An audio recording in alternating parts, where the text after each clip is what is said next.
നമ്മളിപ്പോ ചില സിനിമ ലേലം വാത്സല്യം അങ്ങനെയൊക്കെയുള്ള സിനിമകൾ എടുത്തു കഴിഞ്ഞാൽ കടവനെയും കാണുമ്പോൾ ആരാണേലും ഇരുന്ന് കരയുമല്ലോ. ബിക്കോസ് കരയാനുള്ള ക്യാരക്ടറും കരയാനുള്ള ഡയലോഗുകളൊക്കെ ഇഷ്ടംപോലെ അതിനകത്തുണ്ടല്ലോ. ഈ സിനിമകളൊക്കെ കാണുമ്പോഴത്തേക്കും ഈ കരഞ്ഞ നടൻ എന്താ തോന്നാറുള്ളത് നമ്മുടെ ആ ക്യാരക്ടർ കാണുമ്പോഴത്തേക്കും? കുറച്ചുകൂടെ നന്നായിട്ട് കരയിപ്പിക്കാമായിരുന്നു എന്ന് തോന്നും. അല്ലാതെ അതൊക്കെ ഡബ് ചെയ്യുമ്പോഴൊക്കെ നമുക്ക് ഡബ് ചെയ്താലും മതിയാവില്ല.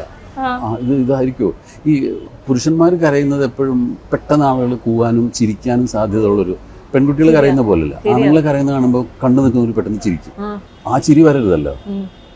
ഇപ്പൊ ലേലത്തിലെ ഹുസൈൻ കരയുമ്പോഴും വാത്സല്യത്തിലെ അനിയൻ കരയുമ്പോഴും ആളുകൾ ചിരിക്കരുത്. അപ്പൊ അത് ചിരിപ്പിക്കാതെ എങ്ങനെ കരയണം എന്നുള്ളതിനെ പറ്റിയുള്ള വേവലാതിയായിരിക്കും കൂടുതലും. എന്റെ ചേട്ടാ, എന്നാൽ ഇത് എങ്ങനെ സാധിക്കുന്നത്? അതായത് ഈ വേഴ്സറ്റൈൽ ആക്ടർ എന്ന് പറയുന്ന വേർഡ് മലയാളത്തിലെ ഏറ്റവും അധികം ആളുകൾ പറഞ്ഞു കേട്ടിട്ടുള്ളത് സിദ്ദിഖിനെ കുറിച്ചാണ്. സത്യമായിട്ടും ഞാൻ വെറുതെ